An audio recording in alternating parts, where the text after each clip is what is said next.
আসসালামু আলাইকুম রহমতুল্লাহি ওয়া বারাকাতুহু। সম্মানিত দর্শক, অবস্থা দৃষ্টে মনে হচ্ছে বাংলাদেশের যে পররাষ্ট্র নীতি এবং বিভিন্ন দেশের সঙ্গে যে কূটনৈতিক সম্পর্কের একটা সহজাত প্রক্রিয়া রয়েছে, এটি ক্রমশ জটিল থেকে জটিলতর হয়ে যাচ্ছে। কিছু কিছু ক্ষেত্রে পরিস্থিতি এমন পর্যায়ে চলে গেছে যে এখান থেকে ইউটার্ন নেওয়া, রিটার্ন করা বা সম্পর্কটা পুনঃস্থাপন করা এটি আপাত দৃষ্টিতে মনে হচ্ছে অসম্ভব। ইউনূস জমানাতে মূলত বাংলাদেশের যে পররাষ্ট্র নীতি এটি ছিল আমেরিকামুখী।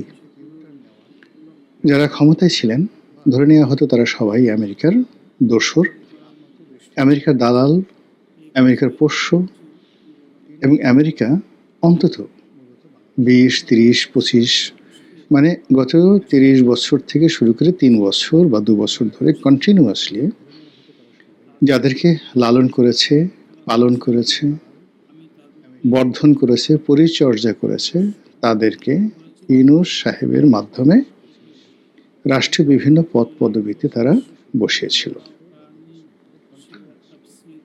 কিন্তু ব্যাপারটা হলো কি, 18 কোটি দেশের মানুষ প্লাস শেখ হাসিনার জমানাতে তৈরি হওয়া কিছু সমস্যা এবং শেখ হাসিনা চলে যাওয়ার পরে একটা ভারসাম্যহীন সমাজ ব্যবস্থা, রাষ্ট্র ব্যবস্থা, রাজনীতি, সব মিলিয়ে বাংলাদেশের যারা তথাকথিত হামিদ কারজাই হয়েছিলেন তাদের জন্য হিমালয়ের মতো সমস্যা একের পর এক আসতে থাকে।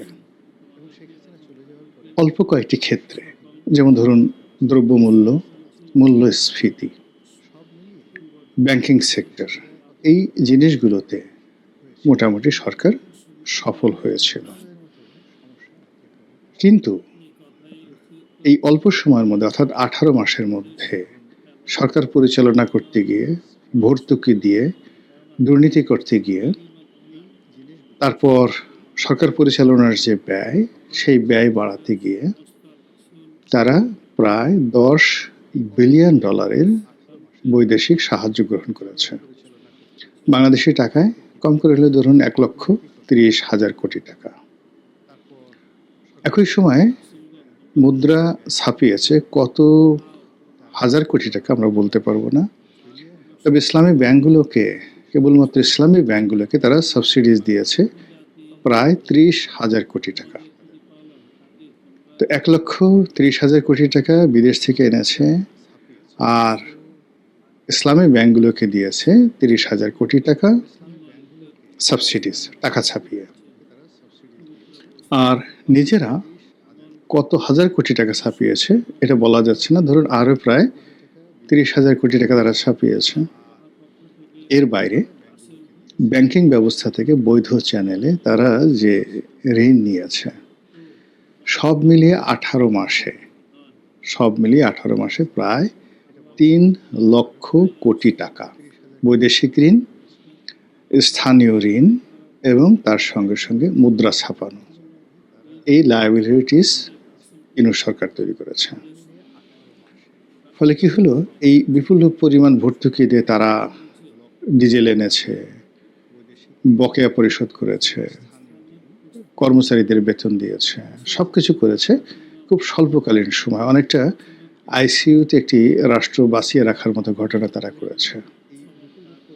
কিন্তু যখন তারেক রহমান সাহেব এসেছেন, তখন আগের সরকারের সেই লায়াবিলিটিস এবং ইউনূস সরকারের লায়াবিলিটিস সব মিলিয়ে 23 লক্ষ কোটি টাকার দেশি এবং বিদেশি ঋণ এখন বিএনপি সরকারের মাথায়। এই ঋণ সামাল দেওয়ার জন্য IMF এর ঋণ দরকার, ওয়ার্ল্ড ব্যাংকের ঋণ দরকার, বিভিন্ন বিদেশি বন্ধু রাষ্ট্র তাদের কাছ থেকে অ্যাটলিস্ট এই মুহূর্তে $10 বিলিয়ন, অর্থাৎ ইউনূস সাহেব যে টাকাটা হাওলাত করেছিলেন, ঋণ করেছিলেন, ওই পরিমাণ টাকা বাজেটারি সাপোর্ট এই সরকারের এই মুহূর্তে দরকার। এবং কম করে হলেও 6 লক্ষ কোটি টাকার রাজস্ব তাকে আদায় করতে হবে স্থানীয়, মানে ট্যাক্সেশন যে সিস্টেম রয়েছে তার মাধ্যমে, এনবিআর এবং এনবিআর বহির্ভূত যে খাতগুলো রয়েছে। তাহলে বোঝার চেষ্টা করে, সমস্যা যদি আপনাকে বুঝতে হয় তাহলে আপনাকে হিসাব জানতে হবে, অঙ্ক জানতে হবে। সরকারকে এই বছরের জুন মাস থেকে আগামী বছরের জুনের মধ্যে কম করে হলেও আমদানি, রপ্তানি, অবকারী শুল্ক, ভূমিকর যা কিছু আছে স্থানীয়ভাবে ৬ লক্ষ কোটি টাকা আয় করতে হবে। আজকের দিনের পর্যন্ত যে সরকারের অবস্থা, টাকা পয়সার যে অবস্থা, বড় জোর ৩ লক্ষ কোটি টাকা তারা আদায় করতে পারবে। আচ্ছা, $10 বিলিয়ন যে বৈদেশিক সাহায্য দরকার, এই $10 বিলিয়ন বৈদেশিক সাহায্যের মধ্যে এখন পর্যন্ত $1 বিলিয়ন কেউ দেবে এরকম কোনো সাহায্য পাওয়া যাচ্ছে না। কিছু প্রকল্পর কথা বলা হচ্ছে, কিছু এফডিআই ফরেন ইনভেস্টমেন্টের কথা বলা হচ্ছে, কিন্তু এখনো পর্যন্ত not yet confirm for a single Penney. তো বোঝার চেষ্টা করুন যে সরকারের উপর কি পরিমাণ মানসিক চাপ যাচ্ছে এবং কি পরিমাণ দৈন্য দশা যাচ্ছে। মানুষের পকেটে যখন টাকা না থাকে, আপনি থেকে যতই সাজান গোছান না কেন, যতই সৈয়দ বংশের ছেলে হন বা তালুকদার বংশের মেয়ে হন, রাতের আধারে আপনাকে কোনো সুদখোরের বাসায় যেতে হবে। এমনকি সেই নিষিদ্ধ পল্লীর যে সর্দারনি, তারাও একসময় সুদে টাকা বিনিয়োগ করতো বিভিন্ন জেলা শহরে। 70-এর দশকে, 60-এর দশকে কিংবা আরও হাজার হাজার বছরের পুরনো ইতিহাসে অনেক বড় বড় জমিদার এই ধরনের সর্দারনির কাছে যেতেন রাতের আধারে টাকা হাওলাতের জন্য। আধুনিক রাষ্ট্র ব্যবস্থায় এখন এটা আরও সিরিয়াস অবস্থায় চলে গেছে।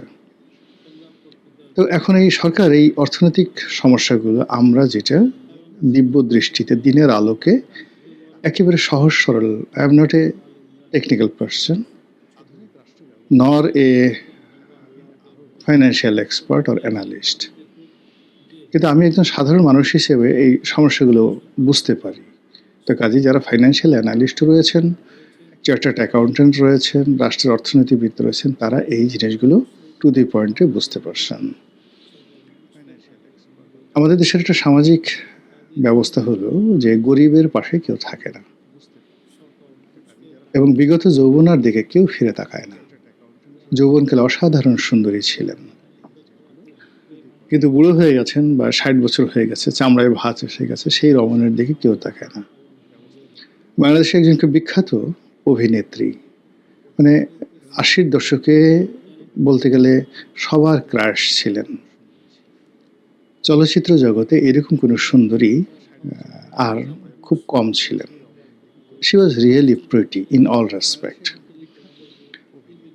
একটি টেলিভিশন চ্যানেল অনুষ্ঠানে তাকে আমি 2018 সনে দেখলাম। আমার সাথে খুব ভালো সম্পর্ক ছিলেন। তার বয়স তখন অলমোস্ট 65 থেকে 70 বছর হয়ে গেছে। একসময় দেশের সেই যত বিখ্যাত রাজনীতিবিদ, মন্ত্রী, আমলারা তার পায়ের কাছে গিয়ে পড়ত। টেলিভিশনের মালিকরা তার একটু অনুগ্রহ লাভের জন্য তার পিছু পিছু ঘুরত। তিনি সেই অনুষ্ঠানে এসেছেন, টেলিভিশনের মালিককে খুব জোরে জোরে ডাকছেন, কিন্তু তার দিকে ফিরেও তাকাচ্ছে না। আমি তখন তাকে দেখে বললাম যে, আপা কাছে আসেন। যৌবন যদি একবার চলে যায়, যৌবনের মোহে যদি কাউকে আপনি আকৃষ্ট রাখেন, সেই যৌবনের দোহাই দিয়ে বার্ধক্যে কাউকে ফিরে পাওয়া যায় না। কথাটা খুব নির্মম ছিল, নিষ্ঠুর ছিল, কিন্তু তিনি বুঝলেন এবং তিনি কৃতজ্ঞতা প্রকাশ করলেন যে, রনি ভাই আপনি ঠিকই বলেছেন। কথাটা বললাম এই কারণে যে বাংলাদেশের অর্থ ব্যবস্থা, বাংলাদেশের সম্পদ, বাংলাদেশ থেকে কি লুটপাট করা যাবে, এই ব্যাপারে আমেরিকার যে একটা টার্গেট ছিল, সেই টার্গেটে ইউনূসের জামানাতে তারা যতটুকু পারছে সেটা নিয়ে নিয়েছে। নিয়ে নেওয়ার পরে now it's a burden.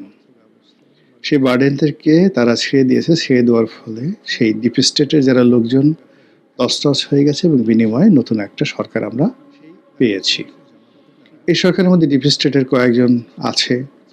Deep স্টেটের যারা বিভিন্ন এজেন্ট রয়েছেন, তাদের আত্মীয় স্বজন এই সরকারে আছে, বন্ধুবান্ধব আছে এই সরকারে, এবং ডিপ স্টেটের কিছু লোকের সঙ্গে সরকার সম্পর্ক ভালো রাখছে এই কারণে যে স্বয়ং তারেক রহমান এবং বিএনপি তাদের সঙ্গে আমেরিকার সম্পর্ক কোনো কালে রাষ্ট্রীয় পর্যায়ে ভালো ছিল না গত সেই 2001 থেকে আজ অবধি, গত 25 বছর ধরে। কানাডার সঙ্গে তাদের ভালো সম্পর্ক ছিল না। এই অবস্থাতে এই আমেরিকার যারা দালাল, তাদের অনেকের হাত ধরে আমেরিকার সাথে একটা সম্পর্ক স্থাপন করার জন্য সরকার রীতিমতো হন্য হয়ে ঘুরছিল। এবং তারা এই তথাকথিত আমেরিকার যারা দালাল, এই দালালদের পিছনে অর্থ বিনিয়োগ করেছে, তাদের কে বিভিন্ন জায়গাতে প্রোভাইড করেছে, সরকারের স্থান দিয়েছে, পার্লামেন্টে স্থান দিয়েছে, মন্ত্রী পরিষদে স্থান দিয়েছে। কিন্তু গত ৬ মাসে একটি যাকে বলা হয় টিকটিকির ডিমও তারা প্রসব করতে পারেনি সরকারের জন্য। অবস্থা দৃষ্টি মনে হচ্ছে যে আমেরিকার সঙ্গে যে সম্পর্কের কারণে ভারতের সাথে দূরত্ব সৃষ্টি হয়েছে, যে সম্পর্কের কারণে চীনের সঙ্গে দূরত্ব সৃষ্টি হয়েছে, সেই সম্পর্কটা এখন আর কোনো কাজে আসছে না। বরং যেটি হয়েছে সেটি হলো তারা সেই আবার ২০০১, ২০০২, ২০০৩-এ ফিরে গেছে আমেরিকা।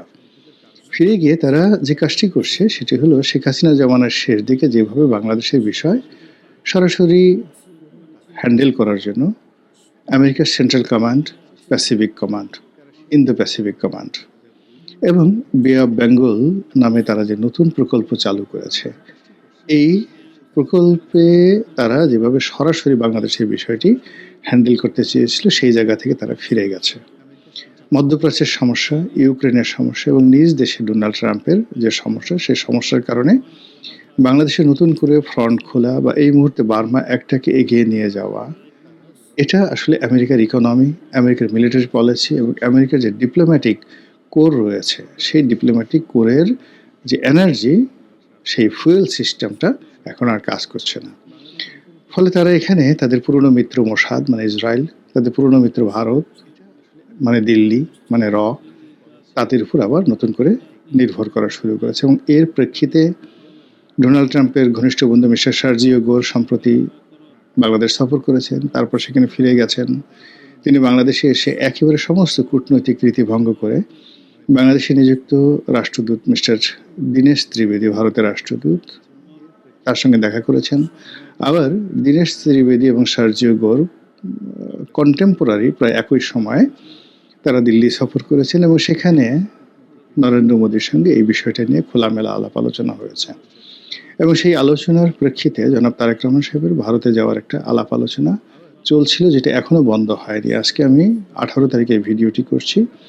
বলা হচ্ছে যে তিনি ২৪ তারিখে যেতে পারেন, এখনো পর্যন্ত যেটার সম্ভাবনা রয়েছে।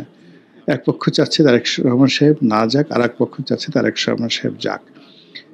শেষ পর্যন্ত কি হবে জানি না। একবার তিনি যে হোটেলে বুকিং করেছিলেন সেখানে শোনা কথা, সেই বুকিং ক্যান্সেল করে দেওয়া হয়েছে। আবার সেখানে হোটেলে নতুন করে রুম বুকিং দেওয়ার জন্য সেই দূতাবাসগুলোর পক্ষ থেকে, বাংলাদেশের দূতাবাস আছে, সেই দূতাবাসের পক্ষ থেকে নতুন করে সেই হোটেলগুলোর সাথে যোগাযোগ করা হয়েছে। সবই অনুমান নির্ভর কথা, বিভিন্ন বাতাসে ঘুরে বেড়াচ্ছে।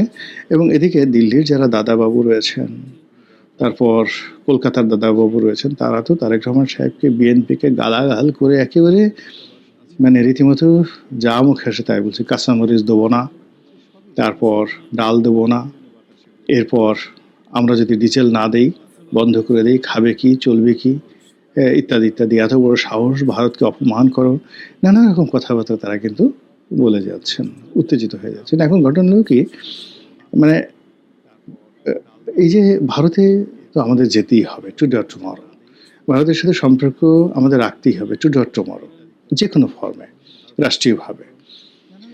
কিন্তু সম্পর্কটি একটি নষ্ট হয়ে গেলে সেই সম্পর্কটি আর হয় না। আওয়ামী লীগের সময় ৯৬ থেকে ২০০১ এই সময়ের মধ্যে একবার সম্পর্ক নষ্ট হয়ে গিয়েছিল শেখ হাসিনার সঙ্গে, তার মাসুল শেখ হাসিনাকে দিতে হয়েছিল।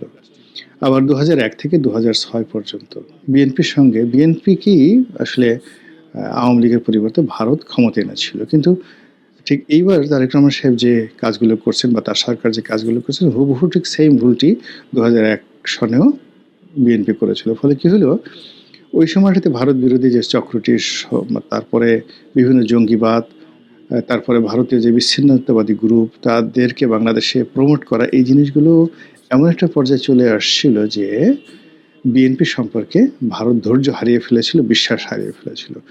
এরপর থেকে ভারতের সঙ্গে টিল নাও এখন পর্যন্ত সম্পর্ক হয়নি।